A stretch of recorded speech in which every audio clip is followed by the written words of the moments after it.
internetu 24 Média TV ñu ngi leen di nuyoo fi ñu tàmm di leen nuyoo fi ci 24 Média TV ñu sant yàlla bu baax di julli ci yonent bi Muhammad sallallahu alayhi wa sallam te yi nag ñu am gan bu spécial mu may ñu li ñuy tuddee entretien exclusif gan boobu di monsieur Racine Dia nekk coordonnateur communal bu Pastef Tataguine waaye itam ñu tabb ko ci lu yàggul dara ci PCA wu ISBEA nag kër la goo xamante ni bu ñu xuusee ci waxtaan bi dinañu xamale ak moom ak lépp li nga xamante ne en tout cas kër googu mu ngi koy def di ko liggéey ci biir réew mi monsieur Racine Dia ñu ngi lay nuyu. ñu ngi lay fay monsieur Sarr di kontaan bu baax a baax ci liñ dellu si kër gi nga xam ne suñu kër la parce que yàgg nañ fee ñëw vraiment ci ay entretien ay émission yoo xamante ne yaa ñu invité. D'ailleurs ñun dañoo bëggoon suñu premier entretien après suñu nomination ñu defee ko fii moo tax am na say naataango yu bëri yu ñu contacter pour ñu am émission wala entretien quelque chose comme ça avec eux mais dañ leen ne ñun suñu exclusivité vraiment 24 Média TV lañ koy jox parce que ñoom yàgg nañ ñoo accompagner sans pour autant xaar dara ci ñun donc loolu moo taxoon vraiment depuis pratiquement 3 mois voire 4 mois depuis bi ñu nommé defuñ benn sortie médiatique. macha allah bu nekk loo xamante ni neex nañu lool fii ci 24 Média TV parce que loolu mën nañ jàpp ne reconnaissance la parce que da ngeen a nekk ci wàll boo xamante ne politique ñoom bëri na ci ñoo xamante ne boo leen poussé ba ñu yegg rek dootoo leen gisati mais lii nii wane na rek la qualité de l'homme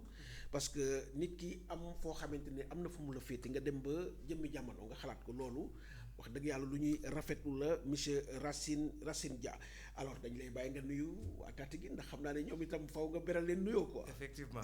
merci beaucoup d'ailleurs foofu laa jóge sax. waaw maa ngi leen di nuyuwaat bu baax a baax. parce que ñun moom lépp lu ñu am rek. commune Tataguine. macha allah moo ñu ko gënal. macha parce que commune Tataguine foofu lañ juddoo foofu lañ yaroo. foofu lañ màggee foofu lañ jàngee ba am suñu BFM Tataguine amagutoon lycée. ñu génn donc ñoo ngi leen di nuyu di leen jaajëfal di leen wàccee seen wàccuwaay ñoom ñëpp. tout à fait jërëjëf monsieur Racine Dia ñu leen di fàttali ne jàngalekat la de formation parce que c'est un professeur d'anglais nekkul nag en terrain inconnu ndax liñ ko dénk méngoo na ak li nga xamante ni dëgg-dëgg moom mooy sa formation mën nañ ko wax. alors monsieur Dia tey bi nga xamante ni son excellence président de la république Bassirou Diomaye Diakhar Faye daal dina la tabb PCA wu ISBEA nouvelle bi nan nga ko accueillir. xanaa kontante d'abord di gërëm bu baax di sant son excellence monsieur le président Bassirou Diomaye Diakhar Faye ak son premier ministre Ousmane Sonko ci kóolute bi ñu am ci man ba tabb ma vraiment président conseil d'administration de l'ISBEA muy institut sénégalo-britannique d'enseignement de l'anglais muy fierté pour man muy fierté pour section communale Pastef Tataguine coordination départementale ak MONCAP bi nga xam ne man foofu laa bokk muy mouvement national des cadres patriotes di gërëm bu baax di sant son président le ministre professeur Daouda Ngom ak suñu commissaire scientifique à l'éducation nationale muy Assane Sow di gërëm aussi di sant bu baax a baax coordination départementale Pastef Fatick yépp ak section communale bi nga xam ne ñoom dañ ñoo yàgg accompagner suñu yegsee fii nii vraiment ñoom la di beral cant nag commune Tataguine de manière générale. macha allah parce que ñoom mosuñ see des gannaaw dañoo mos a jàppale seen doom mii di Racine Dia. di ko pousser en avant pour vraiment mu mën a yegsi fii mu yegsi. donc maa ngi leen di jaajëfal bu baax a baax. di kontaan bu baax a baax ci accompagnement bi ñuy accompagner. comme ni ko tubaab di waxee ils n'ont jamais ménagé aucun effort. vraiment pour ñu yegsi fii nii. tout à fait ñu ngi leen di gërëm di leen sant. tout à fait donc ñu ci profiter pour nuyu waa Tataguine yëpp et tout le département de Fatick nga xamante ni c'est notre département de cœur ñu ngi leen di nuyu di leen beral nuyoo bu baax a baax rawatina nag waa commune bu Tataguine alors monsieur Dia sénégalais yu bëri jàpp naa ne boo jëlee sax Tataguine ba nga dëkk ñu si bëri bi ñu la nommé ISBEA dañuy door a xam kër googu tey boo ñu doon xamale ak ISBEA lan nga ñu ci mën a wax loo xamante ne mën nañ ko jàpp mu nekk loo xamante ne njalbeen lay doon tàmbali pour ñu gën a miin kër googu nga xamante ne foofu lañ la tabb nga nekk fa PCA. jërëjëf monsieur Sarr question bu am solo la te question bu ma yàkkamtee tontu la parce que effectivement ñi ñëwoon sama jour installation sax ñu ci bëri dañoo ne xamuñu woon ISBA pour ñu xam locaux yi sax problème la woon donc bokk na ci suñu mbëbët vraiment ñu fexe ba ISBA ñu xam ko pour wax ci ISBA mooy Institut sénégalo-britannique d'enseignement de l'anglais ñoo ngi ko créé en 1968 plus précisément au mois de novembre suite à une coopération entre les gouvernements sénégalais et britanniques mais nag c'est en 1976 ci le président d'alors di Léopold Sédar Senghor signé le décret muy décret 442 décret 76 442 du 17 avril 1976 donc kër gi ab daara la daara bu yëngatu ci njàngaleem anglais ci loolu lay yëngatu parce que sa mission principale du leneen du dul contribuer au développement des connaissances et à la pratique de la langue anglaise suñu nee pratique langue anglaise nag du leneen du dul kàllaama bi nga xam ne nekkatul kàllaama kese mais jumtukaay la boo xamante ne bépp liggéeykat daf koy soxla parce que suñu nee kàllaama rek dañ koy yemale ci kàllaama da nga koy làkk rek mais jumtukaay la anglais nekkatul kàllaama kese mais jumtukaay la pour bépp képp koo xamante ne rek yaa ngi liggéey ci administration donc bokk na ci objectif yi mooy jàngal anglais ñi nga xam ne ci administration bi lañ bokk pour suñu amee mission à l'étranger wala ñu am benn séminaire boo xamante ne dañ cee war a participer te ñëpp xam nañ ne au niveau international anglais c'est la langue la mieux parlée mooy kàllaam bi nga xam ne moom la ñuy gën a làkk ci monde bi wala bokk na ci kàllaama yi ñuy gën a làkk ci monde bi donc loolu moo yëkkati woon institut bi nag comme ni ma ko waxee day yëngatu ci njàngaleem anglais mais yemu ci njàngaleem anglais bi aussi pour yombalal nit ñi liggéey bi nekkul da nga am obligation jóge sa kër ñëw ba foofu noonu pour jàng li ñu naan online classes maanaam des cours en ligne am nañ ko pour faciliter la tâche aux auditeurs yi nga xam ne seen kër lañ bëgg a toog wala seen bureau pour mën a jàng donc am na cours en ligne am na cours en présentiel yemuñ ci ay cours kese am nañ traduction récemment rek lancé nañ une revue scientifique boo xamante ne biñ bindee ministre bi directrice bindee ministre bi di ko wax ministre da cee kontaan ba jagleel ñu benn lettre de félicitation machallah donc pas ñun bi ñu installé motagul sax 4 mois mais gis nañ vraiment jéego yi ñuy def pour mission bi nga xam ne les plus hautes autorités muy le président Bassirou Diomaye Diakhar Faye et son premier ministre dénk nañu ko gis nañ ni ñun ñu ngi ciy def ay jéego bokk na ci aussi ci li ñuy jàngale am na l'anglais de spécialité ci la ñuy gën a insister maanaam li nit ki soxla ci domaine am mooy ci liggéeyam walla ci njàngam ñun loolu la ñuy gën a insister mooy l'anglais des affaires l'anglais il y a aussi l'anglais pour ceux qui sont dans le secteur du pétrole ok am na l'anglais pour les enfants boobu moom nekkul en ligne mais en présentiel la en présentiel la parce que xale yi duñ bëgg vraiment ñu jàkkaarloog écran bi pour une durée boo xamante ne day gudd quoi moo tax xale yi moom ñun liñ bëgg mooy ñu déplacer wu ñëw ISBA vraiment pour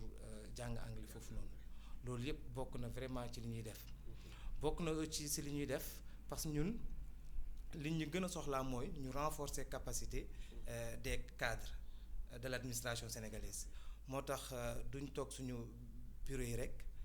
directrice ak man souvent dañuy dem seeti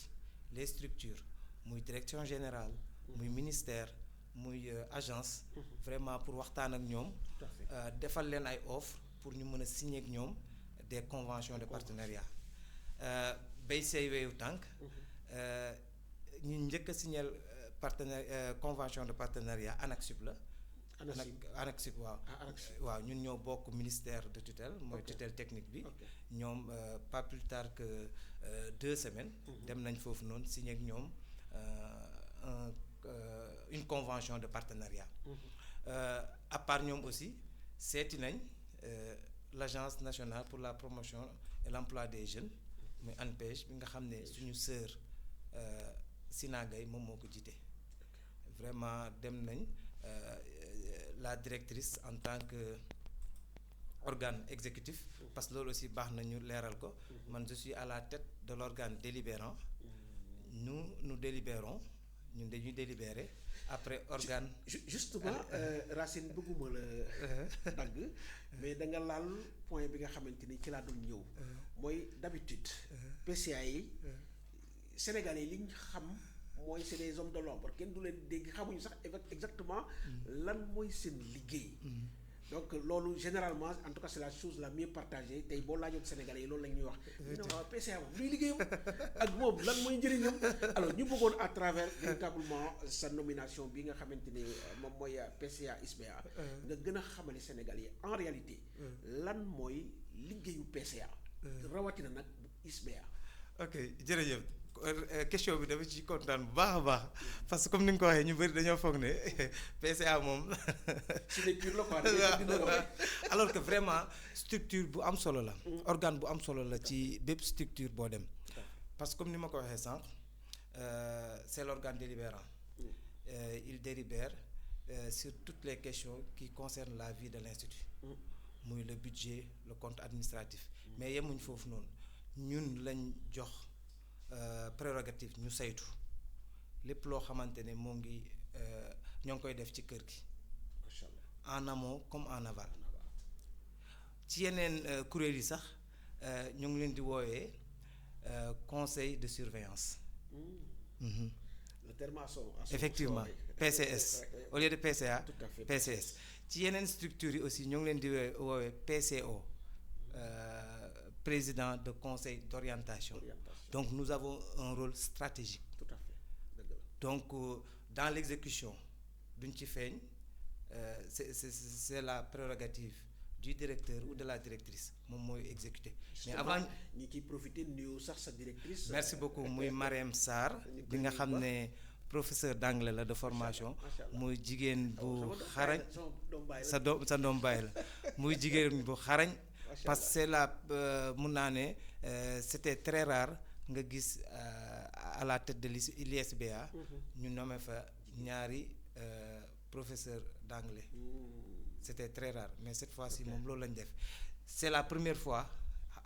duñ ne rare sax mais c'est la première fois ñuy am jigéen comme directrice de l'ISBA te moo ngi teg tànkam vraiment fi prédécesseur mi tegoon seen tànk mun naa ne sax moo ngi def plus parce que koo xamante ne elle a été nommée le 15 octobre installée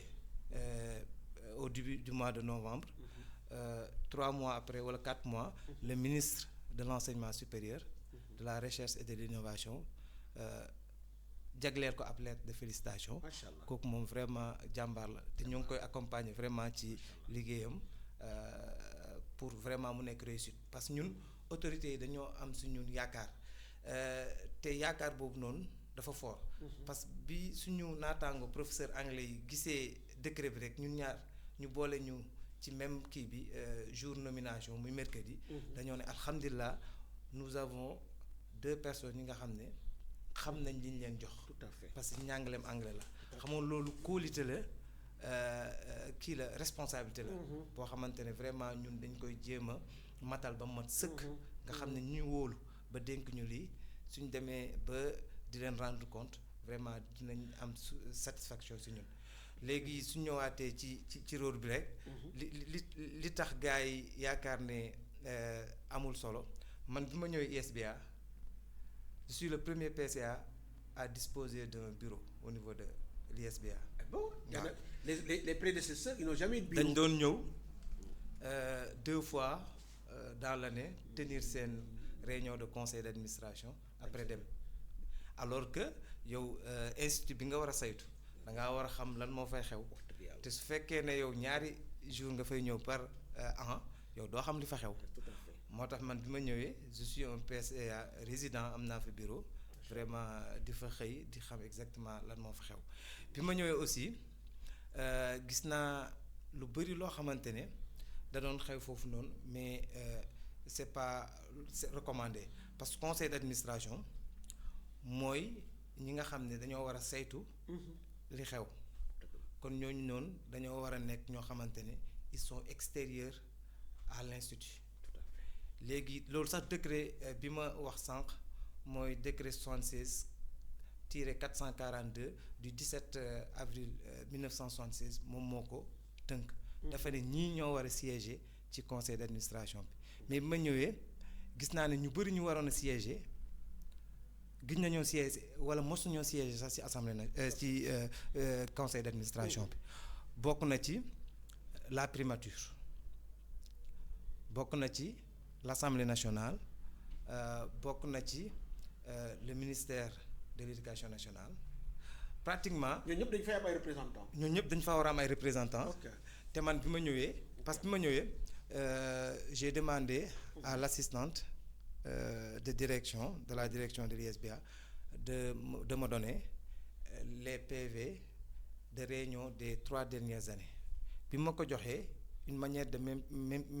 m'imprégner de ce qui se passe dans l'institut ma ñëwee bi ma ko xoolee lire ko bu baax gis naa ne ñun ñëpp mosuñoo teew wala ci les dernières années mosuñoo teew ci conseil d'administration ma ne lii c'est quelque chose à rectifier parce que le décret a été clair ñii ñooy siéger ñii dañoo war a siéger ci laa jël benn lettre jagleel ko le premier ministre Ousmane Sonko ne ko monsieur le premier ministre dangaa war a yebal ndaw ci conseil d'administration bi nga xam ne man maa ko jiite moom itam mu réagir yebal ndawam koo xamante ni il est conseiller du premier ministre ci éducation ma def la même chose avec le président de l'Assemblée nationale monsieur Malick Ndiaye moom itam ma envoyé ko correspondance pour mu désigner son représentant au niveau du conseil d'administration dont je suis le président moom itam mu yebal benn député ma def la même chose envoyer une lettre au ministre de l'éducation nationale Moustapha Mamba Guirassy moom itam mu yebal ndawam boo xamante ne moom moo koy représenter ci conseil d'administration bi Inch'Allah. ma def la même chose avec le ministre de l'intégration africaine des affaires étrangères et des Sénégalais de l'extérieur moom itam mu yebal ndawam ba suñu premier réunion conseil d'administration bi ñu tenir le 30 décembre. C'était au complet quoi. waaw c'était au complet à part l'honorable député bi nga xam ne ñoom dañoo amoon plénière. Ah d'accord, ça se comprend. waaw moo tax man j'ai tenu à ce que vraiment képp koo xamante ne war na siéger ci conseil d'administration. mu teew parce que loolu la décret bi wax. te ñun lépp loo xamante ne texte yi loolu la ñu wax. ñun loolu la ñuy doxal. ñoo ngi waaj suñu beneen deuxième réunion boo xamante ne c'est au mois d'avril. parce que selon les textes tous les 3 mois. dañoo war a daje pour au moins saytu exécution budget bi nga xam ne voté nañ ko au mois de décembre. fan la toll donc liggéey bu am solo la. boo xamante ne gars yi dañ koy négliger ñi ñu ko tabb duñ ko négliger parce que xam nañ lan la. mais ñi nga xam ne ñoom peut-être kii rek la ñuy dégg. ay rumeur rek la ñuy dégg ñu naan leen non 2 fois par an la wala 4 fois yow da ngay dem rek tenir sa réunion dem non parce que yow le président de la république wóolu. ba ne la demal nga jiiteel ma kuréel bi saytu lu xew ci kër gii nii. donc responsabilité la bu énorme et tu dois rendre compte vraiment au président de la république qui t'a élu donc liggéey bu am solo la te kii la aussi organe stratégique la aussi. parce que lépp loo xamante ne dañ koy dérouler lépp loo xamante ne l'organe exécutif daf koy dérouler. day fekk yéen ngeen waxtaan ci ba tëral ko muy le plan de recrutement annuel. muy organigramme muy budget. muy compte administratif. jumtukaay bi kër gi soxla pour doxal yépp yéen a koy voter yéen a koy valider donc liggéey bu am solo la. képp ku ne conseil d'administration noonu kii xamul li xew exactement mais liggéey bu am solo la. donc mu nekk loo xamante ne lu leer la te xam naa ne ñi nga xamante ne comme man la ñu meloon. donc dinañ ci am au moins une idée de ce qui se passe, le travail extrêmement important bi nga xamante ne PCA daf koy mëne ci en tout cas kuréel yi nga xamante ne foofu lañ leen tabb. alors dañuy wéy toujours ci li nga xamante ne moom mooy ISBEA. alors ñu bëggoon la laaj parce que sànq ci njalbeen waxoon nañ ni kër googu ñu bëri umpale nañ ko. donc tey jii bu ma la laajoon. lan ngeen nas. ngir kër gi. ngir indi fa loo xamante ne wax dëgg yàlla dinañ ne équipe bii day yóbbu nañ ISBEA foo xamante ne wax dëgg yàlla année yu weesu yëpp. jotul woon a am résultat yu mel nii donc ñu bëggoon xam ban plan ngeen lal ngir mën a fexe ba ISBEA rayonné yóbbu ko foo xamante ne sénégalais yëpp dinañ ci gis seen bopp monsieur Racine Dia. merci beaucoup question bu am solo d'ailleurs commencé nañ dérouler loolu sax parce que si foire bi passé rek à Dakar. Au niveau du CICES. amoon nañ fa suñu stand boo xamante ne. pendant une quinzaine de jours soo ñëwee da nga fay gis ISBEA d'ailleurs monsieur le ministre de l'enseignement supérieur de la recherche et de l'innovation nous avait fait l'honneur de venir visiter notre stand muy lu am solo mu nekkoon vraiment une source de satisfaction de fierté pour nous te ci foire boobu noonu ñu bëri jaar nañ fa expliquer nañ leen lan mooy ISBEA lan mooy rôle am ñun fan lañ ko bëgg a yóbbu. macha allah bokk na ci aussi li ñuy def nii revue scientifique bi ma la doon wax instant yi nii ñu ngi ci te bientôt dinañ génne suñu premier numéro. yemuñ ci aussi sur les réseaux sociaux ñoo ngi def une communication digitale bu am solo. macha allah am nañ page Facebook boo xamante ne de manière très fréquente dañ fay dugal suñuy activité moo ngi tudd ISBEA. comme ni ko tur bi parce que ñu bëri dañuy jàpp ne parce que sigle anglais bi lu tax ñun bëgg ñu cee mettre l'accent dafa am British sigle anglais bi BSI la the BSI mooy the British Senegalese Institute for the Teaching of English mais soo nee British rek ñu bëri dañuy xalaat beneen British bi moo tax bi ñu ñëwee ñun on a mis l'accent sur le sigle français muy ISBEA page Facebook bi ISBEA la tudd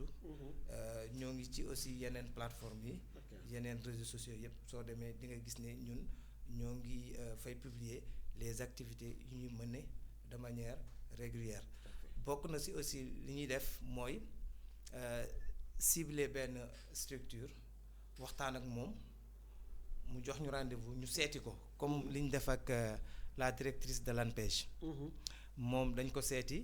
directrice bi présenté ko li nga xam ne ñun loolu la ñuy def au niveau de l'institut def nañ ko ak ANPEJ kii ñoo ngi waaj a signer benn convention de partenariat avec CIRN bi nga xam ne suñu frère Babacar Faye moom moo ko jiite te loolu aussi dinañ ko def ak yeneen structures yi nga xam ne ñoom dañ koy soxla parce que man gisuma fi benn ministère direction agence wala benn particulier boo xamante ne soxlawul anglais peut-être li nga mën a wax mooy awma jot te même soo amul jot bi sax ñun dañ lay proposer li ñu naan online classes mooy des cours en ligne nga xam ne yow foo toll rek di nga mën a jàng waaw donc stratégie yooyu yëpp lañ développé vraiment pour ISBEA ñu xam ko parce que ñu bëri xamuñ ko pour une structure qui existe depuis plus de 50 ans. Parce que 1968. 68 oui 68. waaw même su fekkee ne c'est en 76 lañ signé le décret. waaw donc plus d'une cinquantaine d'années mu existait alors que ñu bëri xamuñu ko. donc nous avons dû sur la planche 57 ans. waaw effectivement loolu la 57 ans xam nga loolu yàgg na. mais ñu ngi ciy liggéey vraiment pour ñu gën a xam kër gi parce que ñun ci li ñuy yëngu mun naa ne ñëpp a ko soxla. njàngaleem anglais moom. fi anglais toll nga xam ne jumtukaay la pour bépp liggéeykat. vraiment soo xamee ne ñii dañuy def lii. di nga dem ci ñooñ donc ñoo ngi ciy liggéey bu mucc ayib directrice bi di ci def liggéey boo xamante ne aussi vraiment c'est à saluer. tout à fait alors Racine xam naa ne ISBEA moom xam naa dinañ ko jagleel xët bu rëy. ci beneen émission boo xamante ne parce que bëgg nañ quand même dans la communication ñun aussi ñu bokk ci ñi nga xamante ne dañ leen di accompagner à chaque fois bu ngeen bëggee def communication boo ñëwee fii dañ la ubbil bunt yi ñu gën a yaatal surtout pour ce qui est des activités et cetera et tout donc bànqaas même ci communication Oui. sax élaboré nañ ay prospectus yoo xamante ne macha allah dañ koy distribuer macha allah def nañ ko ci réseaux sociaux yi aussi macha nga allah xam ne day waxaale les tarifs parce que loolu aussi bëggoon naa ci ah ñëw oui parce que tarifs yi justement donc c'est-à-dire que tey jii ki nga xamante ne bëgg na nekk comme ni ngeen ko waxee ki amul jot bëgg a def cours en ligne wala ki nga xamante ne mën na ñëw en présentiel koo xam ne doomam daf ko fa bëgg a indi tey bu ñu est-ce que mën nañu am une idée li nga xamante ne mooy pay gi ok waaw ndax parce que loolu aussi si daf ci am solo nit ñi xam question bu am solo la waaw parce que ñun je précise d'abord que nous sommes un établissement public à caractère administratif ñun suñu vocation ce n'est pas de faire des profits ñun li ñuy def rek mooy li nga xam ne mënta ñàkk parce que nous sommes sous la tutelle du ministère de l'enseignement supérieur koppar bi daal amul njëriñ lool koppar bi amul njëriñ moo tax lan ngay joxe au début su fekkee da nga bëgg a jàngee foofu noonu da ngay def d'abord test de niveau parce que ñun dañoo am ay level 1 level 2 level 3 level 4 des fois sa level 5 pour ñenn ñi léegi il faut nga def test pour ñu xam yow ban niveau lañ la war a dugal doo ñëw rek commencer ay cours comme ça test boobu aussi ma ci insister jarul nit ñi di ragal c'est tout simplement pour identifier ton niveau loolu kese la macha allah am na solo am na grand commençant false beginner level 1 level 2 level 3 ainsi de suite quoi macha allah donc dañu ñëw rek pour xool yow sa niveau fan la toll am na solo loolu kese la donc jarul ñuy ragal léegi nag test boobu noonu su fekkee en présentiel la kii la 5000 la waaw fekkee en présentiel macha allah loolu kat fekkee en ligne la 10 000 la xéwale na waaw franchement waaw léegi soo defee test ba pare inscription bi 15000 la inscription bi mooy pour module bi mais inscription bi soo ko fayee benn yoon doo ko fay su fekkee da nga bëgg a def deuxième module bi ah d'accord waaw léegi kii bi parce que ñun instant yi dañ ko def par module par module la bi ñu ñëwee la direction à sa tête la directrice dafa andi benn innovation par rapport à l'offre léegi par module lañ ko def module de 40 heures léegi module 40 heures boobu noonu 50 000 francs la macha allah 50 000 francs la léegi pour 40 heures léegi am na benn livre bu aussi boo war a jënd boo xamante ne moom ngay yor boobu moo ngi jar 45 000 donc loolu noonu moom mooy li nga xam ne moom ngay joxe pour mën a jàngee foofu noonu donc soo ko comparé ak yeneen instituts yi yeneen structures yi jàngale anglais di nga gis ne suñu bos moom moo gën a abordable moo gën a oyof waaw jërëjëf Racine ci monsieur Racine Dia ci leeral yu am solo yooyu nga xamante ni ñeel na kër googu di ISBEA alors bu ñu jógee ci ISBEA nag dañuy tàbbi ci politique ñu fas yéene laaj la sa appréciation par rapport ak actualité politique bi alors d'abord dañuy njëkk li xew université Cheikh Anta Diop ñu xam ne gis nañ situation ba fa nekk donc étudiants yi jamono yi wax dëgg yàlla kër googu yëngu na yow en tant que membre de la mouvance présidentielle bokk ci parti Pastef nga xamante ni mën nañ ne daanaka ñoom ñooy yor nguur gi alors tey jii ban appréciation globale ngay def ci situation bi nga xamante ni moom moo am à l'université Cheikh Anta Diop. merci beaucoup monsieur Sarr sa question bi am na solo parce que actualité la d'ailleurs du ICAT kese même sama daara ji Gaston Berger ñoom itam c'est la même chose ci lañ bokk waaw di leen masawu ñoom ñëpp parce que ñun jaar nañ ci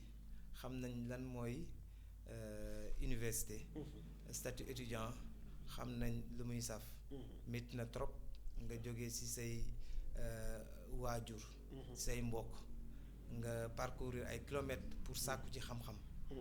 nga dem doo gis yaay doo gis baay doo gis tante doo gis nijaay doo gis kenn nga dépaysé wu maanaam yow fi nga jógee ak fi nga jëm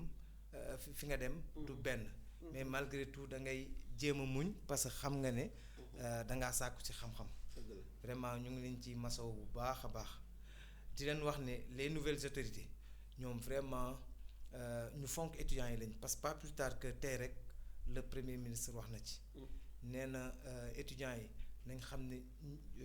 le nouveau régime daa am lu bëri lu mu leen mën a lu mu leen war a defal wala lu mu leen bëgg a defal loo xamante ne vraiment suñ fa yegsee rek ñoom ils verront vraiment liñ bëgg a def mais dañoo war a jàpp ne daa am fu ñu fekk réew mi avec un endettement vraiment caché bu extraordinaire donc fu ñu fekk réew mi vraiment ñu ñëw mun naa ne 2 ans yi sa motagul wala bientôt lay mot donc nous avons vraiment besoin du temps pour que lépp ñu teg ko ci yoon nga xam ne étudiants yi ñoom li ñu war a jot dañ cee war a jot parce que étudiant moom mooy ëllëgu réew mi ñoom ñooy avenir réew mi donc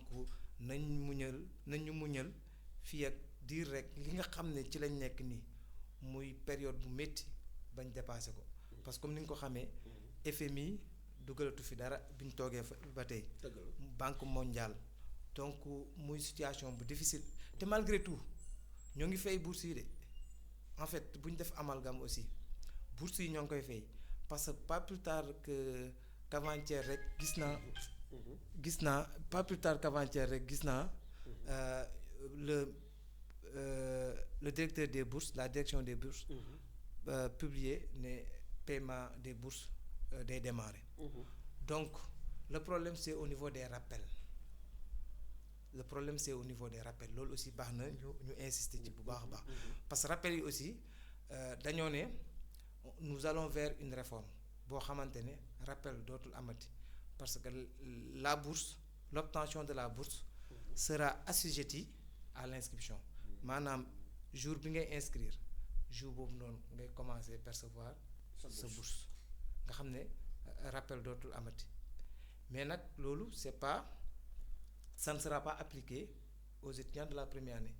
ñi nga xam ne ñoom naturellement day am retard mais les autres désormais loolu lañ bëgg a def te mosuñoo wax ne aussi dañuy wàññi bourse yi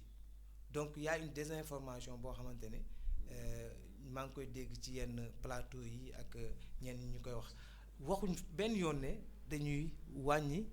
bourse yi waxuñ benn yoon ne durée bourse yi dañ koy wàññi étudiant bi inscrire moom à partir de la date de son inscription du mois de son inscription ci lay percevoir li mu war a percevoir yépp su fekkee 10 mois la ba mu lay su fekkee 12 mois aussi moom lay percevoir donc loolu la di woo sama rakk yi rek à la retenue ñu xam ne vraiment situation bi nii neexul kenn mais nag ñun dañ ñoo dénk réew mi vraiment pour ñu redresser ko pour opérer une rupture te rupture boobu noonu du nekk loo xamante ne lu yomb la il faut ku nekk si ñun rek vraiment jàpp ci. suñ demee ba Racine jàppoo ne aussi dafa am déficit de communication entre li nga xamante ne moom mooy autorité universitaires yi ak peut-être donc ñi nga xamante ne moom mooy étudiants yi ndax jàppoo ne waxtaan buum boobu nga xamante ne moo leen lëkkale ndax jàppoo ne buum bi dafa dog moo waral li nga xamante ne moom mooy mouvement d'humeur bi nga xam ne ñu ngi koy gis foofu ci université Cheikh Anta Diop. ok merci beaucoup li question bu am solo la parce que discussion boobu noonu cadre de discussion boobu noonu foog naa amoon na mais c'est pendant une réunion que les étudiants ont boudé mais malgré tout man gëm naa ne dinañ continuer dialogue bi parce que ñaar ñi ñu dénk enseignement supérieur à Dakar laa bëgg a wax muy le pas à Dakar sax ki ñu dénk l'enseignement supérieur le professeur Daouda Ngom ak l'une des plus grandes universités ki ñu dénk les œuvres sociales muy le docteur Ndéné Mbodj ñoom ñaar ñëpp ils sont issus du milieu universitaire parce que ku xam Daouda Ngom xam ne c'est un professeur d'université à la fac science Ndéné Mbodj ku ko xam aussi xam ne c'est un professeur d'université un syndicaliste aussi ñi fréquenté chez Anta Diop ñoo ko gën a miin xam nañ ko waaw kon ñooñu noonu su fekkee ñoom ñoo seq la crise à l'UCAD foog naa ñoom dinañ gën a favoriser le dialogue pour vraiment lever les équivoques parce que am na ay équivoques ñu toog ñu waxtaan ñu ubbi restaurant yi vraiment xale yi mën a jàngi parce que xale yooyu noonu ñoom ñooy avenir su ëllëg incha allah. dëgg la donc vivement donc situation bi am à l'université yi ñu am ci solution ndax image yi ñu fay gis dëgg-dëgg rafetul ay xale yoo xamante ne dañoo samp ay mbana di togg moom nekk na loo xamante ne effectivement loolu aussi am na des politiciens yoo xamante ne ils n'ont aucun programme aucune alternative ñooy dem foofu noonu di ko jéem a politiser te pourtant lii c'est pas la première fois si ñoom malheureusement non ñoom nañ opposé wu à travers des arguments mais pas profité ci crise universitaire bi wala mésentente bi am entre les étudiants et daf may rappeler aussi mbënd bi amoon Kédougou am benn politicien bu dem ñooñu ñëpp cela montre que ñoom amuñ benn argument pour faire face vraiment aux nouvelles autorités au nouveau régime quoi. Tout à fait. Niveau bi dafa yéeg. macha allah donc mu nekk loo xamante ni wax dëgg yàlla comme ni nga ko waxee rek ñuy ñaan yàlla situation boobu daal di trouver solution bu ko defee xale yi dellu parce que la place des étudiants c'est dans les amphis. Effectivement wax dëgg yàlla mais nekkul wax ci mbedd mi di sànni ay xeer ak yu ni mel donc ñu ngi ñaan yàlla lépp loo xamante ne daal en tout cas malentendu la ñu jéem a arrondir les angles ba lépp delluwaat yoon bu ko defee xale yi daal di dellu ci amphithéâtre yi alors dañuy tàbbi nag ci li nga xamante ni moom mooy toujours actualité politique bi te ñu ñëw nag ci sa parti nga xamante ni moom mooy le PASTEF mais également itam loo xamante ne gis nañ ko mu nekk sortie boo xamante ne dafa coïncider le premier ministre di def li nga xamante ni moom mooy nemmeeku tour le président nekk ci li nga xamante ni moom mooy tournée économique alors politiciens yi nag gis nañ ci loo xamante ne xëy na ñàkk a déggoo moo indi loolu ku ci nekk dem sa côté yow en tant que membre PASTEF mais également bokk ci li nga xamante ni moom mooy la mouvance présidentielle tey booy doon wax pour yow lii amul lenn loo xamante ni mën na ko entacher ci relation yi dox diggante ki nga xamante ni mooy le président de la République ak son premier ministre ndax jàppoo ne xëccoo am na ci. ok merci beaucoup monsieur Sarr question bi am na solo et vous avez utilisé le terme coïncidence. waaw fa tombé te lii waral dafa tombé. Le bureau politique à travers le secrétaire général par intérim Ayib Daffé génne na un communiqué tout avant la tournée politique du président de notre parti mu ne en fait demu Guinguinéo bi c'était prévu pour le 14 et le 15 mais nous nous sommes rendus compte que le 14 et le 15 dafa jege démarrage weeru koor bi trop après ñu randal ko ba week-end bii nii muy le 7 et le 8 donc en fait loolu moo waral vraiment coïncidence bi te lii c'est une coïncidence heureuse lu baax la parce que lii day wone ne vraiment nous faisons la part des choses président de la République dafa ne moom day def une tournée économique en tant que koo xamante ne dañ ko fal pour mu redresser la situation économique du pays mu ne day def tournée économique dem Tamba Kédougou le président de notre parti politique PASTEF les Patriotes Ousmane Sonko ne moom day def une tournée politique à Guinguinéo donc loolu noonu amul dara loo xamante ne mun nañ ko cee wax à part di ko rafetlu parce que ñun une fois encore day wone ne nous faisons la part des choses et li Ousmane Sonko def sax li président Ousmane Sonko daf koy gën a firndeel bi muy dem amul kenn koo xamante ne primature lay liggéey li koo xamante ne casquette primature kese la yor bu ko topp amul benn garde corps primature bu ko topp dafa jël garde corps personnel am yi ñu ko xamee woon ci politique bi muy dem aussi mënoon na bañ a fay péage mais dafa jaar fi nga xam ne foofu la ñuy fayee mu fay Pape Alé Niang le directeur de la RTS nee na dafa décliner la couverture de la RTS parce qu'il sait faire la part des choses léegi nag rien n'est plus normal qu'un parti politique buy def tournée politique ci animation la bokk tant plus que ñoo ngi ci relance de nos activités politiques donc li lay wone rek nous avons une opposition inexistante ok nous sommes parvenus à réduire l'opposition à sa plus simple expression comme ni ko politicien boobu noonu doon waxee sans pour autant wax ji bëri stratégiquement ñun ñoo occuper vraiment la scène politique. Tout à fait. La scène médiatique. te demain à partir de demain di ngay gis à la une des journaux. Tournée économique la ñuy wax. Tournée politique te lépp Pastef la. génnul ci Pastef. Voilà justement Racine dañuy daal di descendi ci li nga xamante ne moom mooy diggante premier ministre ak ki nga xamante ne moom mooy le président de la République Bassirou Diomaye Diakhar Faye. Alors Racine Dia mën nañ jàpp ne moom bokk na ci membre Pastef yi nga xamante ni ñoom jàpp nañ ne entre le président et son premier ministre il y a absolument rien loo xamante ne wax dëgg yàlla y a pas de quoi fouetter un chat. li nit ñi wax opposition bi di ko wax ñoom jàpp nañ ni diggante ñaari kilifa yi. Ousmane Sonko ak le président Bassirou Diomaye ba léegi le courant passe très bien. Merci beaucoup man li ma jaaxal sax mooy nan la jullit di ñaanee yàlla ñaari xarit ñaari ànd jàmm di am problème loolu il faut être un politicien de l'opposition sénégalaise rek. waaw pour ñaan loolu mais active aussi parce que la coalition Diomaye Mimi elle est en train de faire son travail. non te ba léegi dégguñu le président Diomaye mu am lu mu wax. non loolu moom ay détails la pour te dire que y a pas de quoi fouetter un chat je vous reprends votre expression.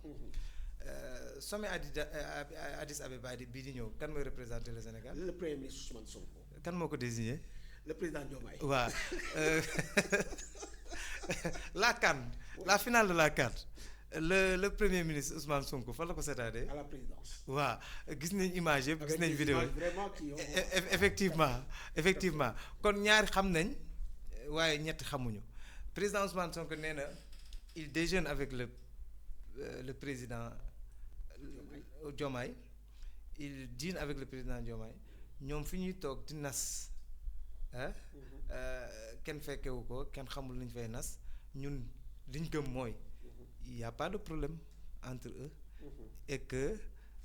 ils sont en train de collaborer li taxoon ñu fal leen ñoo ngi koy def ñu ngi ci sant yàlla bu baax ñi nga xam ne nag dañuy xaar vraiment benn bis bi pour profiter de l'occasion yërëm naa leen trop parce que instant yi nii da ngay gis koo xamante ne moom il passait tout son temps à insulter Ousmane Sonko ñëw ne day adhérer Diomaye président wala sax nga gis ko muy partager ay posts sur Facebook nekk le plus grand défenseur de Diomaye parce que tout simplement bëgg na Diomaye jël distance par rapport à son premier ministre parce que ñoom li leen di déranger ki leen di déranger du keneen ku dul le PM le premier ministre bi nga xam ne li mu am ni may yàlla la mais aussi liggéeyam la kii aussi xaar na ko fi jàmbaar la muñ na il a été résilient il a été stratège mun naa ne dafa fàtte boppam sax vraiment pour situation bi am parce qu'il pouvait faire comme Khalifa Sall en 2019 et Karim Wade bi ñu leen éliminé ils n'ont désigné personne donc cela veut dire que leur formation politique se limite à une seule personne alors que ñun gis nañ ne suñu formation politique on avait mun naa ne 3 voire 4 ou 5 choix boo xamante ne ñu ngi doon xaar ñu désigner leen su nekkutoon président Diomaye rek keneen lay nekk loolu mooy parti politique parti politique du yem ci benn nit boo xamante ne moom mooy bumi moom mooy bumi moom suñ ko éliminer rek jeex na. ndax jàppoo ne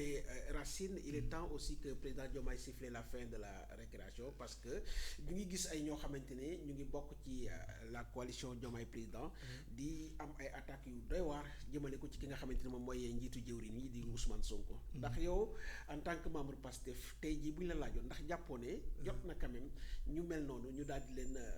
quand même wax dëgg ñu arrêté li nga xamante ne day xejamal diggante ñaari kilifa yi. non li xajamal diggante ñaari kilifa yi moom ñooñu noonu di tëb di daanu mënuñ ko def mënut a jóge ci ñoom parce que ñaan ñi dañoo xamante depuis inspection des impôts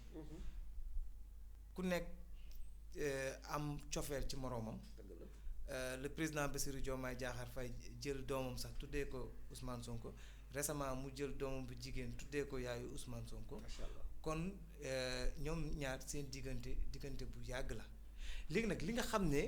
mënut a ñàkk des fois mooy des divergences politiques man j'en ai avec le vice-coordinateur de Pastef Tataguine souvent mu ne ma Racine li nga wax ni ànduma ci. moom au passage maa ngi koy nuyu kan la sax. Maguette Diouf. Maguette. alors que tey rek déggante nañ suba mën nañoo am kii mu ne ma Racine li nga wax ni ànduma ci. ma ne ko Maguette frère patriote li nga wax ni politiquement man ànduma ci. mais est-ce que gis nañ. divergence bu leen di enrichir la quoi. waaw loolu loolu day enrichir vraiment un compagnonnage. te ñi xam les deux hommes xam nañ ne même en étant dans l'opposition des fois dañ doon am ay points de vue divergents sur le plan politique loolu on se gère ça se gère. loolu sax li ñuy ñaan yàlla la dañuy ñaan yàlla vraiment nit ñi di waxante dëgg parce que dem rek le président Ousmane Sonko le président de notre parti moo ngi koy wax mu ne le PASTEF est un parti où on se dit la vérité loolu am solo la su fekkee ne yéen bañ problème moo tax lu nit ki def rek nga ne ko gongo alors que yow d'accord ak moom tu ne lui rends pas service. tout à fait du yoon sax mais xoolal gestion état bi est-ce que mën nga gis rek foo xamante ne dañ naan ñii de dañoo am problème côté bi non ñu ngi koy gérer comme il le faut le cas du sommet à Addis Abeba en est une parfaite illustration. C'est le président Bassirou Diomaye qui a désigné le PM pour mu dem représenter ko te loolu dugguleet président Ousmane Sonko daf koy représenter un peu partout ci ay rencontres donc ñooñu noonu dinañ xaddi te ils sont en train de profiter de la situation vraiment pour installer des cellules par-ci des sections par-là man finalement dama leen yërëm sax parce que nous sommes parvenus vraiment à rendre l'opposition inexistante. mais attention ñu ngi leen di gars yi tooguñu de parce que gis naa Barthélémy il est vers le nord si je me trompe il y a aussi Khalifa Sall donc moom itam mu ngi sur le terrain attention est-ce que demul booru Kaolack. non peut-être moo nga fa mais xoolal kañ lañ ko def cela veut dire que c'est nous qui donnons le tempo gis na il a fallu que le président Ousmane Sonko sorte une lettre bu mu tuddee instruction ñu relancer suñuy activité ci nga gisee gars yi commencé jóg ñoom ñëpp dañ doon nelaw il a fallu que Ousmane Sonko aussi annoncé une tournée politique ñoom itam ñu génn ñenn ñi sax il a fallu que ñu annoncé la reprise de la vente des cartes membres pour que ñu commencé ñoom itam jaay seen carte de membre donc c'est nous qui donnons le tempo et en fait c'est malheureux de le dire mais opposition boo xamante ne elle est dans le mimétisme lu Pastef def nga def. toujours dans la réaction lu di ñaan yàlla entre le PM ak le président de la République problème mun a am pour au moins ngeen mën a ñu mën leen a tudd et loolu c'est vraiment dommage au lieu de nous donner des arguments par rapport aux différents secteurs yi nga xam ne ñun la ñuy gérer muy agriculture muy élevage muy les télécommunications ainsi de suite yeneen secteurs yëpp éducation ñu wax ñu seen xalaat wax ñu les limites xam nga ñun foofu lañ leen di xaar mais pas ñuy def du mimétisme wala di ñaan yàlla problème entre Ousmane Sonko le président Ousmane Sonko et le président Bassirou Diomaye am su ma nee président Ousmane Sonko nag nañ xam ne je parle du parti waaw loolu jërëjëf alors le président de Pastef Ousmane Sonko joxe benn chiffre objectif 1 million de cartes yoo xamante ne bëgg na ngeen placer ko mais mu bañ a nekk loo xamante ne nag ce qu'on avait l'habitude de voir nga xamante ne c'est le responsable qui vient il paye 100 cartes daal di ko joxe mais beneen anam ngeen bëgg ñu jaayee cartes yi alors loolu nag dafa war a am di répondant au niveau de la base ñu jàll Tataguine comment vous vous organisez yéen seen jëmu bopp pour enrôler le maximum de jeunes ci li nga xamante ne le président de votre parti Ousmane Sonko wax na ko. merci beaucoup ci question bi am na solo instruction yi président Ousmane Sonko moo ngi ko def au mois de décembre ñun le 1er janvier ci lañ organiser benn ndaje fee Tataguine ci daara moderne Tafsir Birane Diaw di remercier au passage suñ papa Tamsir Diaw Tamsir bi nga xam ne à chaque ñu fois koy nuyu moom itam. à chaque fois moo ñuy abal vraiment daara ji ñu fay tenir ay rencontre ci lañ tenir suñu ndaje pour waxtaan ci instruction yooyu noonu pour xool ñun nan lañ koy jëmale donc on n'a pas mis du temps mun naa ne 15 jours après rek lañ woote réunion boobu noonu. macha allah bi ñu waxtaanee aussi énuméré woon nañu ay activités yu bëri yu ñu war a def mais semaine bee passée il y a de cela 2 semaines lañ organiser une réunion en ligne vraiment pour activité bu nekk rek ñu defal ko benn échéancier période bi ñu ko war a def te ci bokk na ci activité yooyu noonu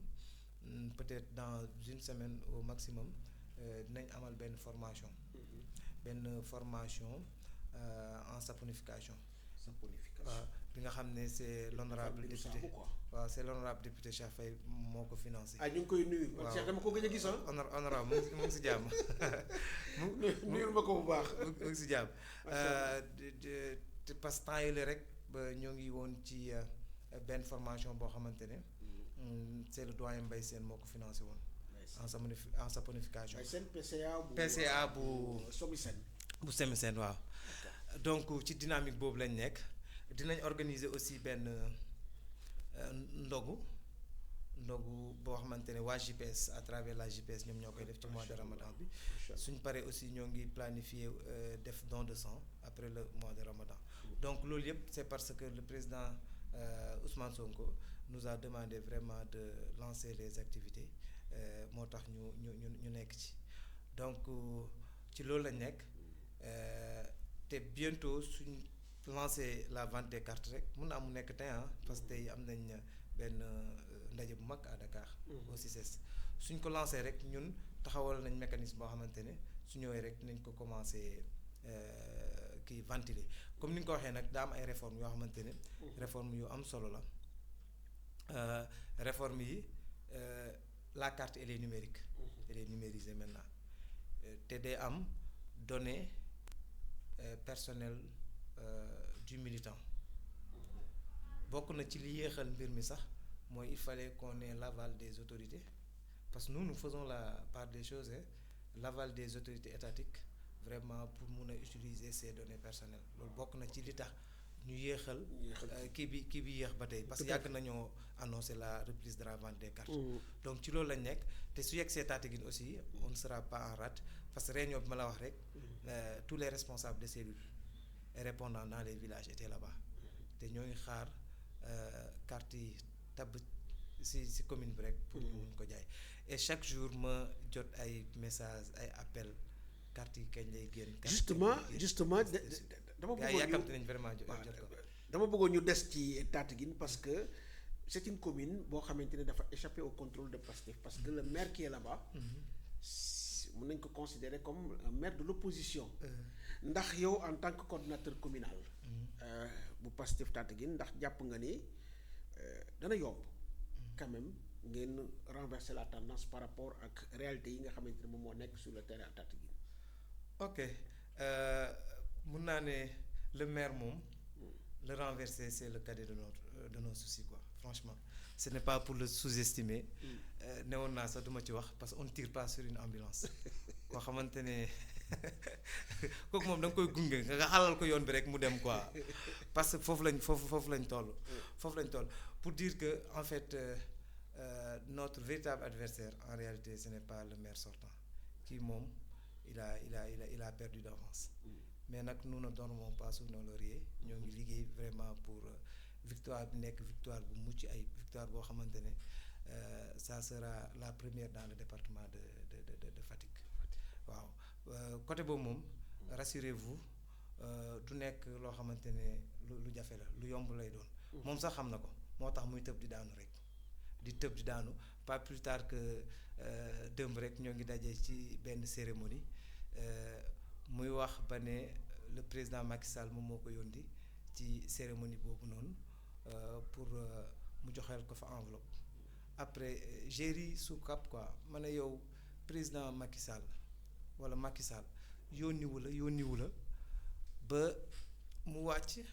ba mu perdre nguur gi dem laqatu ji Maroc soog laa yónni quoi après ma ne kii moom kii moom kii moom c'est-à-dire xamatu sax fu muy teg tànkam en réalité xamatu sax fu muy teg tànkam parce que koo xamante ne élection présidentielle dañ laa dóor élection législative bi nga xam ne tu étais tête de liste départementale d'une liste ñu dóor la ba dóor la sa propre bureau de vote au passage maa ngi remercier bu baax di nuyu son tombeur le frère patriote Pape Mor Samb bi nga xam ne mooy Pape Mor Samb de Ndiosmone de Ndiosmone moom mooy responsable cellule Ndiosmone bi kon kooku noonu moom xam na ne na waaj passation bi rek incha allah ñun ñëpp ñu fekkee ka total ko xam ne il va donner les rênes de la mairie. Racine maire am na doole ba léegi de. waaye attention maire am na doole ba léegi de. voilà yemu ci muy dem di def un travail de récupération di dem ci ay villages naan leen c'est lui qui a l'origine de l'électrification rurale à Tataguine alors que ñëpp xam nañ ne son budget qui tourne autour de 300 millions mënul def loolu noonu donc il est en train de faire une récupération très lourd. merci beaucoup moom li mu mënoon sax malheureusement ci loolu lañ ko doon xaar mais defu ko mooy lan extension ci loolu lañ ko doon xaaree est-ce que xam nga ne démb maa ngi woon Tataguine ci kii Abbas bi ñoom Abbas courant bi yegseegul foofu noonu. di doy yegseegul foofu noonu mooy côté Thioubène laa bëgg a proprement foofu noonu parce que daf ko contourner ñun ci loolu lañ ko doon xaar. ñoom ci la nekk ci loolu lañ ko doon xaar soo demee aussi Tataguine Seereer côté boobu noonu foofu noonu courant bi yegseegu fa Ndimaag wetu kër ñoom Ndongoy Ndiaye foofu noonu courant bi yegseegu fa travaux sur la route nationale travaux wetu kër ñoom Papa Tonto Diegane Diouf foofu noonu wetu kër ñoom Etienne Dieng foofu yëpp courant yegseegu fa te loolu extension la laaj ñun foofu lañ ko doon xaar mais pas un village boo xamante ne électrification la laaj nga ñëw ne yow yaa ko électrifié électrification Ngardiam c'est éminente keroog lañ doon mettre en service les installations de Njoro instant yi moo ngi tàkk macha allah te c'est le DG Jean-Michel lui-même qui devait partir là-bas pour kii ko alimenter ko mais malheureusement dafa amoon contretemps fekk mu jógee Njagañaaw doon dem fële à Mbellacka Diaw chez le secrétaire d'État Amadou Chérif Diouf gars yi doon ko xaar nag mu yàkkamti mais n'empêche il a demandé à ses hommes de mettre ça en service waa Njorox instant yi nii jot nañ seen courant et waa Azer ñoom ñoo ko def waa Bako Bof c'est imminent ñoom itam dinañ leen mettre en service leurs installations et loolu aussi c'est l'Azer pour une partie l'autre partie c'est la Sénélec Azer à travers le projet Weldi Lamone beneen bi muy Sénélec kon ay projet état lay jël di ko jéem a récupérer mais ce n'est que peine perdue yow yaa ngi fi depuis 4 ans parce que 1 an moom moo ko dese yow ci 2 ans yëpp wala 3 ans yëpp tu étais avec ton leader politique tu étais dans le régime sortant yow tu n'as pas pu négocier pour qu'on puisse électrifier la commune de Tataguine yow bi nga wàccee nga xam ne amoo benn contact au niveau national pour que gars yi mën a def le suivi nga naan yow yaay électrifier lii ci projet régime bi la bokk parce que ñun dañoo bëgg fii ak 2030 au plus tard vraiment ñu atteindre ce qu'on appelle l'électrification rurale universelle nga xam ne ñëpp dëkk yi nekk ci kaw gi yëpp ñoom ñooy jot ci courant parce que courant nekkatul en réalité luxe nécessité la. tout à fait moom nag ci loolu la nekk di jéem a récupérer. non mais attends récupération aussi loolu moo fi mës a nekk. non mais la plupart des maires ils ont toujours. fii moom dañu mës a jël. li nga xamante ne état moo leen ko xoolal ñu ñoo état moo ko defar ñu moomu ko. fii moom mënu fa am gis nga kayit bii nii. waaw kayit bii ñoo ngi ko bind depuis le 31 août 2024 gis nga bi ñu ko bindee. c'était pour demander au ministre de l'énergie du pétrole et des mines. Birame Souleye Diop mu électrifier dëkk yi nga xam ne jotaguñu woon courant. ci lañ defee investigation suñu responsable cellule yi ku nekk dans son village def investigation ne ñu poches yi lañ électrifié gul seen distance ak fi ñu électrifié dans tant de kilomètres la ñu def tableau bi moo ngi ni village hameau nombre de carrés. Ok, infrastructure et équipement nécessitant de l'énergie. ok Par éloignement aux zones électrifiées tous les villages. ok macha allah. tous les villages tous les 17 villages gis nga Tataguine Escale sax pour te dire que jusqu'à présent ñun on n'a pas encore atteint l'électrification globale gis nga yokkoon nañ ci Cubeen Fass ak Coose. Coose mooy. Coose xam naa ko waaw sooy dem. yoonu jur pako yoonu jur pako bi noonu. foofu noonu yëpp dafa war a am extension. ñun kon foofu lañ ko doon xaar gis nga bi ñu bindee lettre bi le 21 août. le 14 octobre le ministre nous a répondu. binduñ ko aussi ci turu Pastef parce que ñun bi ñu falee tout juste rek dañoo ne nous allons constituer un trait d'union entre les populations de Tataguine et les autorités. mooy seen Coficode bi. waaw Coficode merci beaucoup. ok au passage may nuyuwaat Pape Mor Sam mi nga xam ne moom mooy le coordinateur. moom bindoon. je vois vos activités hein. merci beaucoup à travers les réseaux merci sociaux. te yemul ci courant kese ñu ngi ci leneen dinaa ci ñëwaat gis nga biñ bindee lettre bi le 31 août le 14 octobre la ñu ministre bi tontu. macha allah ne ñu dëkk yi ngeen lim de dëkk yi bii ak bii ak bii ak bii. électrifié nañ ko ba pare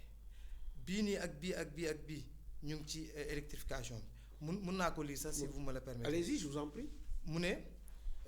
monsieur le coordinateur j'accuse réception de votre correspondance citée en référence dont tout le contenu attire mon attention notamment l'électrification des villages non encore prévus et l'extension des hameaux aux alentours des villages électrifiés situés tous dans la commune de Tataguine département de Fatick. En retour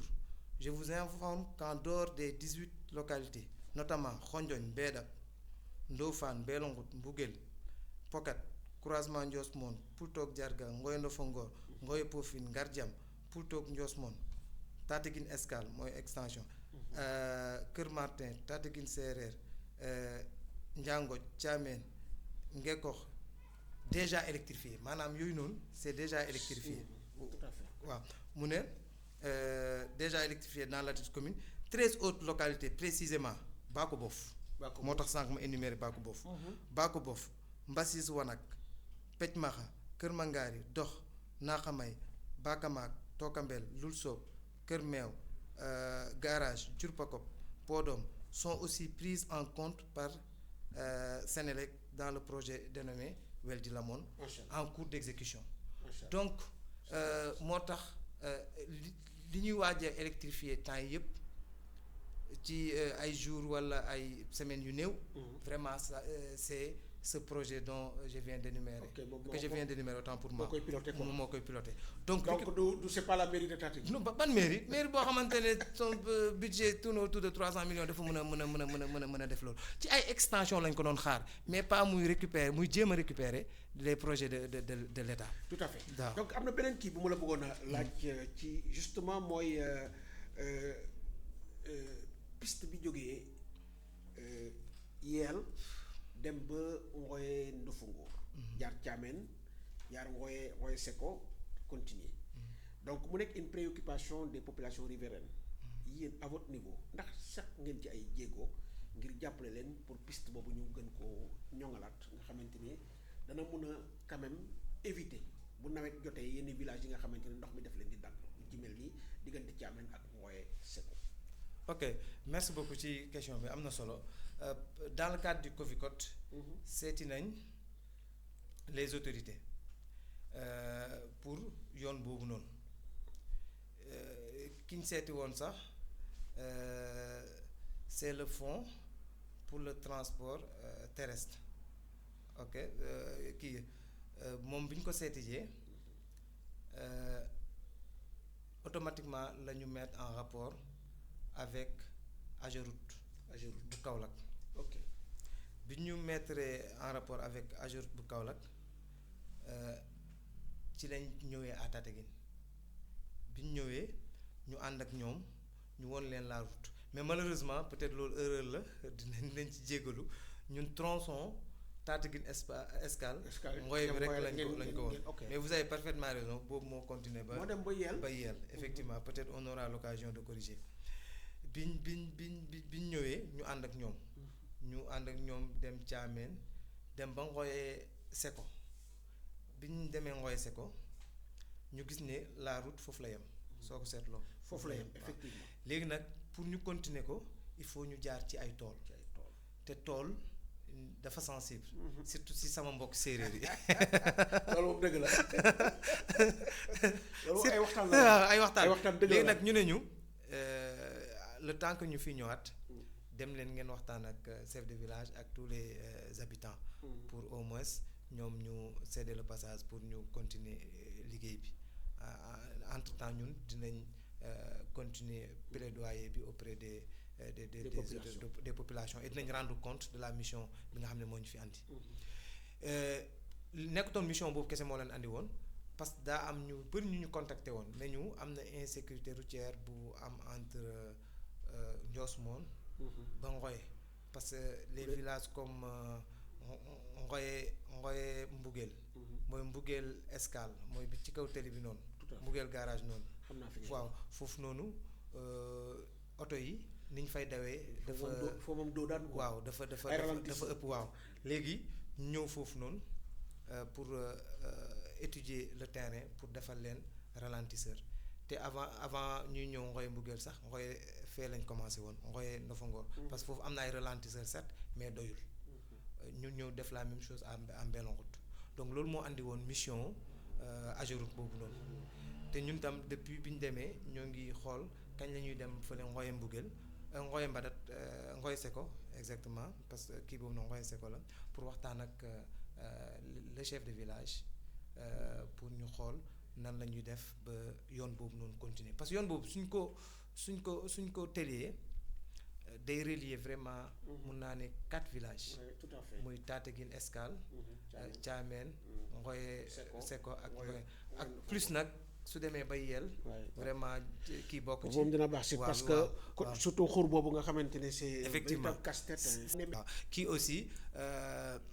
construction CM bi CM mu Thiamène bi aussi dégg nañ doléance bi te lépp luñ ci mën rek nañ ko def parce que léegi comme ni nga ko xamee. ministère des infrastructures moom mooy gérer tout ce qui est infrastructure maintenant la direction. avec des constructions scolaires tiré nañ ko ministère de l'éducation nationale yóbbu ko ci Déthié Fall donc loolu day laajaat vraiment ñu defaat plaidoyer te dinañ ko def incha allah. di profiter ci occasion bi di remercier bu baax a baax le ministre de l'éducation nationale qui a autorisé la création du CM. si commencé nañ ils ont commencé yemu ci même l'école élémentaire de Podom autorisé nañ ko muy ñaari autorisation c'est une très bonne nouvelle. waaw di remercier bu baax a baax le ministre de l'éducation nationale Moustapha Mamba Guirassy ak toutes les autorités muy le premier ministre Ousmane Sonko ak son excellence Bassirou Diomaye Diakhar Faye pour loolu noonu ñu defal parce que soo tabaxee école les autorités académiques les merci beaucoup parce que ñoom ñoo dirigeanté le dossier muy l'IEF l'IA vraiment ñu ngi leen di jaajëfal bu baax a baax parce que récupération dafa am ci lépp parce que loolu rek commencé nañ ko récupérer alors que ki nga xam ne moom moo signé kii bi foog naa kenn ëpp ko mérite ki nga xam ne moom moo signé kenn ëpp ko mérite mais récupération moom dafa am partout donc ñooñu lañu war a remercier parce que gis nañ ne loolu bi ñu ko defee waa Thiamène dootuñ déplacé wu di dem ba Tataguine pour jàngi waaw donc muy lu am solo ñu ci kontaan bu baax a baax wax na fa aussi la case de santé qu'il voudrait qu'on érige en poste de santé loolu aussi dox nañ ci jéego waxtaan nañ ceeg le ministère de tutelle honorable député bi nga xam ne moom en même temps il est infirmier de formation bind na ci pour que d'abord Tataguine ñu ériger ko le poste de Tataguine ñu ériger ko en centre de santé léegi centre de santé bi ñu yóbbu ko Thiamène pour Thiamène au lieu muy am case de santé mu am poste de santé mun a couvrir les Kër Mangaar yi ainsi de suite quoi donc loolu yëpp vraiment ay doléances yu ñu defoon dëmb la ñun ñu ngi leen di rassurer parce que ñun yàlla dafa def ne ñun ñoo gën a jege autorités yi te loolu c'est tout à fait normal. ayu régime Pastef la nañ nangul loolu noonu vraiment les responsables au niveau communal te ces responsables aussi ils représentent beaucoup de choses pour les nouvelles autorités parce que un décret ku ko jël jébbal ko sa doomu commune kooku desalatu la dara. te la war a doon effectivement fierté aussi fierté pour tout le monde même su fekkee ne bokkoo leen camp te lii aussi ñun dañ ciy jaajëfal waa Tataguine commune Tataguine de manière générale dañoo accompagner bañ yegg si fii nii te lii ndorteel la rek leneen dina ñëw ñu yombalal ñu liggéey bi pour ñun ñuy remonter les problèmes dont souffre la commune de Tataguine parce que ñun loolu moo tax ñu engagé wu en politique du leneen lu dul loolu noonu mais su fekkee ne ñoom ils veulent vraiment cette politique politicienne là loolu